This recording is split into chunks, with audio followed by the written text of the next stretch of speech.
Hi, my name is JBuzzyB, and welcome to Xeodrifter. I originally started running this game back in 2014, pretty shortly after it was released. Reason being is I had a friend by the name of RPDAC who bought this game, and he was playing around with it, and he found a glitch that were called the rocket clip. That'll come into play a little bit later in the run.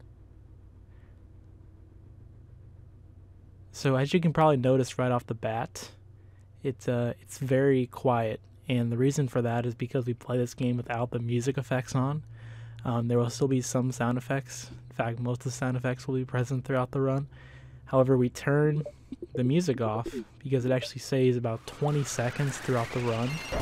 Due to all the power-ups that we pick up through this run, it cuts out the jingle, meaning that we can cancel out of collecting them a lot faster than we would if the jingle was still on. So there's about a 50-second cutscene to start the run. Nothing too major if you played any other games with long intros. Starting off the movement, you'll see that I'm sliding on these walls on purpose to make sure I get this cycle here. And you see the GameCube controller input on the right. One of the big reasons I use a GameCube controller is for that movement right there. It's really easy for me to flick the stick back and forth in order to make a pretty tight cycle there. So now we're on the very first boss. You'll see a familiar pattern here. Every boss in this game is the same design, it just adds on a new move every time. And there's some things that we take advantage of here with the bosses. The fact that and when it gets to half health, it will always go to the background to heal. And this is something that we'll use later on in the run. But just something to keep in mind. So this boss is really easy. He only has about 3 attacks, and we just kind of pound him with pound him with shots as much as we can just to get him down. So we get our first upgrade there. That's the submarine. So with the submarine, we can go through water like this. And here's a first example of a power-up, so the health upgrade. We were able to get out of that pretty fast. Normally they'd play probably a 3 or 4 second jingle that plays, but because we turn the music off, we can just go through that as is. So now we're leaving the green planet for the first time here. This is the main world map. You just fly the ship around to go to the planet you want to. There's only 4 planets. This is the pink planet. Unfortunate bonk there. But all of the movement in this game, all the rooms, they're not RNG at all. So really, if I can just execute properly, I'll get the same results every time. So a little bit of bonk there is a little bit unfortunate, but this room's pretty forgiving, so I was able to make up and not really lose that much time. Probably just a second from the bonk itself.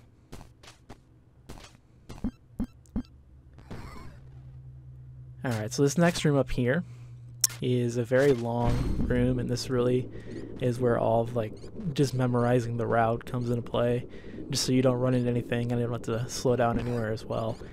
But I've done it so many times at this point that it's just muscle memory. I don't really have to think about it too much.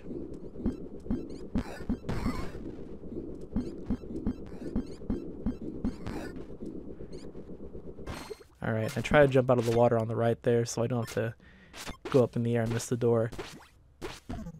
So we had one of these earlier, but this is a shell enemy that normally we'd have to use a lot of bullets on to kill it, but because I can just damage myself on the top of it, I can jump through it while I'm in my invincibility frames just to skip it entirely.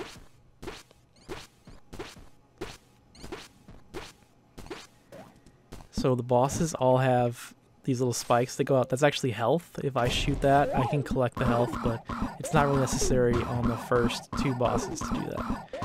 So this boss is really when RNG starts to be a huge factor in this game. As you can see, he just went to the background. I cannot do anything to damage him at this point. So every time he does this attack in this fight, I lose 5 seconds, which is really unfortunate. I believe the current world record run has no extra attempts going to the background here. And as you can see, I thought he might go to the background for his health, which is guaranteed no matter what.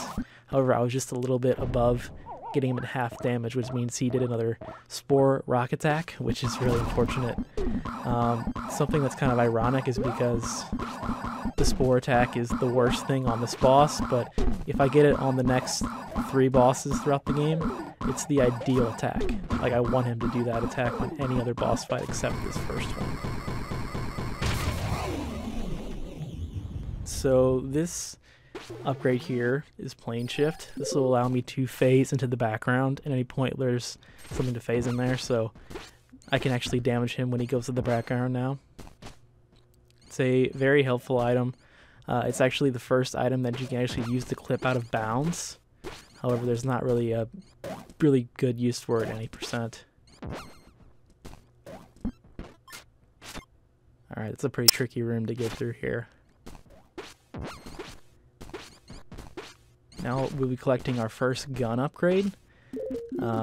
There's about 5 different options where you can use your gun upgrades for. The only 2 we care about using are fire rate and power. So for power, I need to use 2 gun upgrades to, go up by 1 power. So you'll see when I start collecting a few of these, I'll collect actually all of them I'll need in the run before I get to the next boss. I'll put 2 towards gun, towards the power, so that'll be +1 power, and the other 2 will go towards the fire rate, which will do +2 the fire rate to balance out. And that's a pretty good combo to have, especially when you're not collecting that many gun upgrades like we do in any percent. In 100%, you would collect all 6 would go to power and then all to fire rate, and that's pretty OP, and you can kill the bosses really fast with that.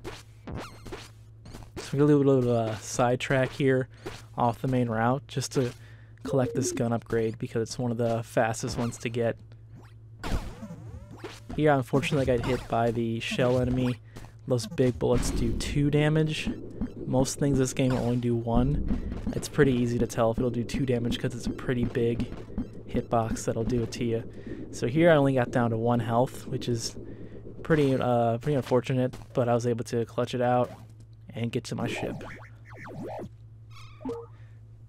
So I'm going to fly back to the green planet, and I'll take the time to save here, which will get me back up to full health. It's only about 2 seconds to save. Most runs I'll have to end up doing it anyway, because I need to be at full health here. So this is another side route I'm going to get a gun upgrade, and also put it on 1 fire rate. As you can see, it's already a huge difference just having 1 fire rate.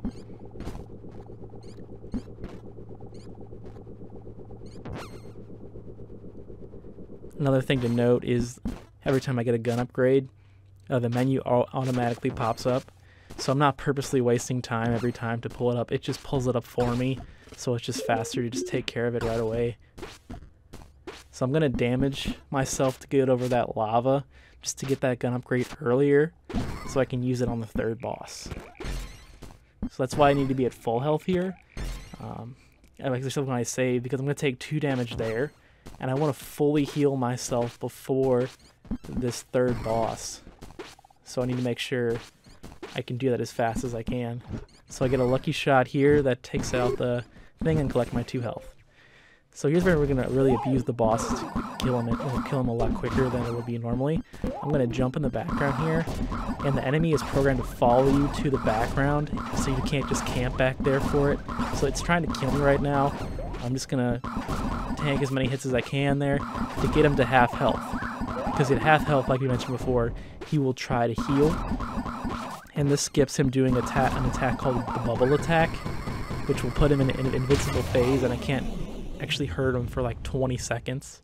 So this saves quite a bit of time, and we'll be utilizing skipping the bubble attack in the last 3 bosses of the game to save quite a bit of time. So as you can probably guess at this point, we have to manually go back to the ship. There's no teleporting in this game, which is unfortunate because that's a lot of the run is actually just going back to your ship. But you can utilize your new power-up to make it a lot easier to go back.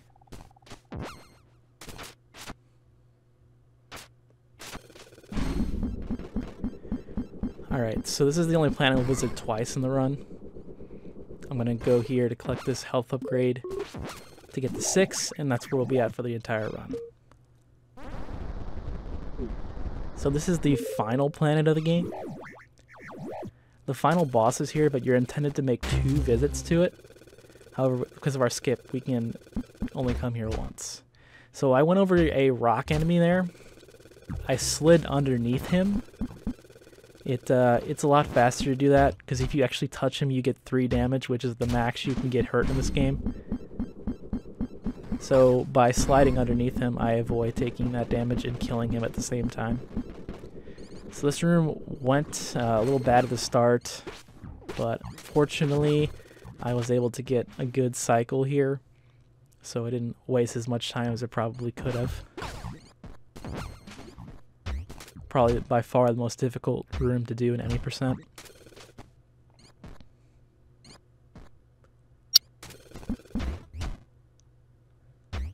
Alright, this boss is really a big pain here, because I want him to go Spore immediately for his first attack here, but as you can see he doesn't do that.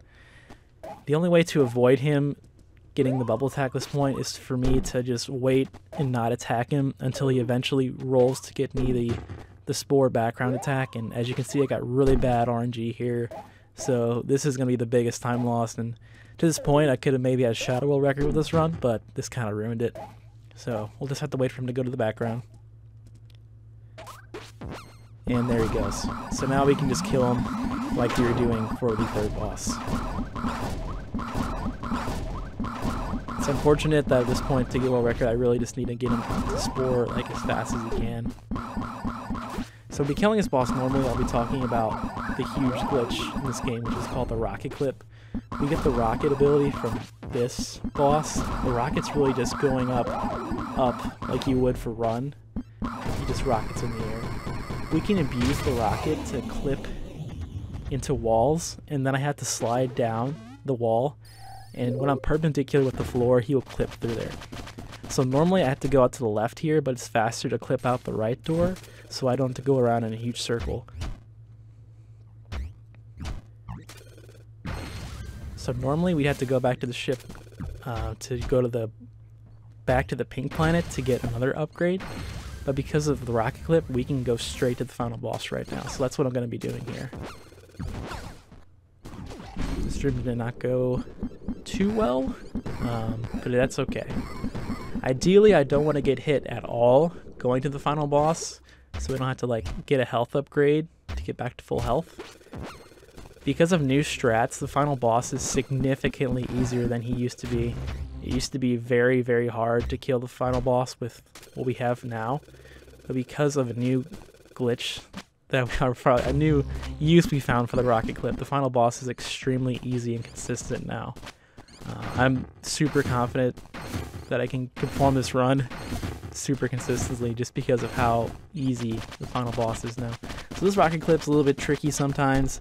This is the one that saves us quite a bit of time.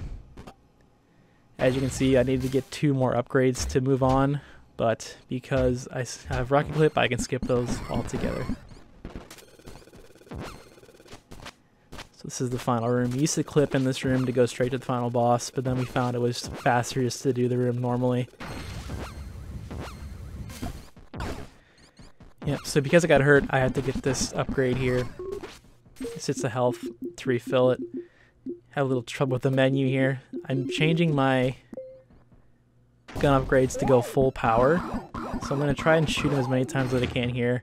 Then I'm going to go to the background and clip into the wall, slide down, and I'm going to do a frame perfect turnaround, and then I'm just going to hold down the fire button, and every time he bounces up, I'll shoot him once.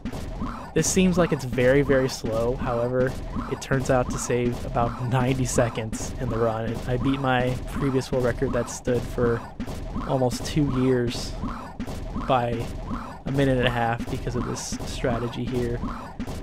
It takes 120 shots to kill him with +2 power. So it seems like it's taking a while, but I guarantee you this is quite a bit faster than doing it normally. Because if I did this boss, normally he would do 3 bubble attacks, and that would waste so much time. So because of that, he doesn't have to be invincible at any point. And I also eliminate all the RNG from this boss as well, which really makes this run a lot easier to pull off. The most difficult part of getting record, I would say at this point, is just the RNG on the 2nd and 4th bosses. I really need to get ideal perfectly RNG to get an improvable record at this point, and then just perform everything else pretty solidly as well. So I'm going to try to get him down to as little health as possible, and then I'm going to jump out and try to get a few faster hits on him really quick here. So after this boss is concluded, he'll initiate a dream sequence. So I need to go into what's essentially the boss's mind and kill him from there. So I'm just trying to go as fast as possible here. I take in a purposeful hit there because it's faster. 2 more rocket clips here. So this one I'm going to accidentally shoot out because when I go into the wall here, I go backwards and then I rhythmically tap the run button to get knocked back, which makes me move further when I'm in the wall.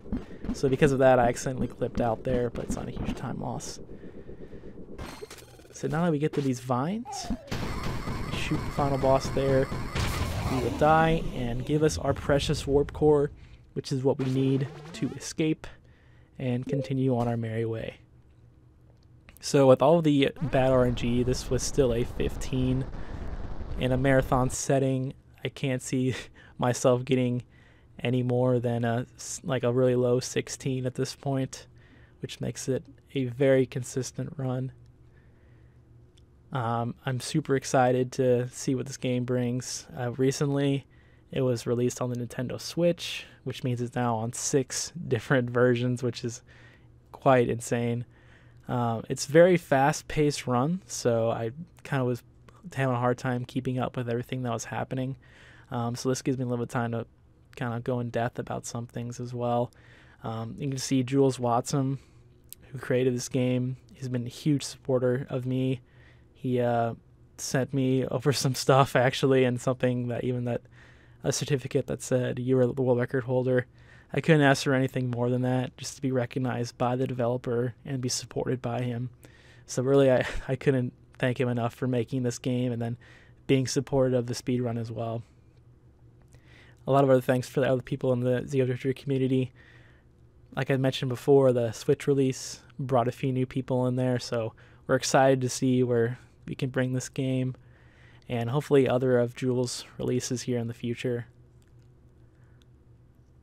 I've had the privilege of commentating at GDQ before, and 2015, the Mario Sunshine Hoverless Race. That was a very fun time. I'm looking forward to getting this run in and seeing where we can take it. As I mentioned before, I can't see this going much over 20 minutes for the entire thing. I could also have this be a competition with 100%, but I feel like this would be the better showcase run at this point. And I do appreciate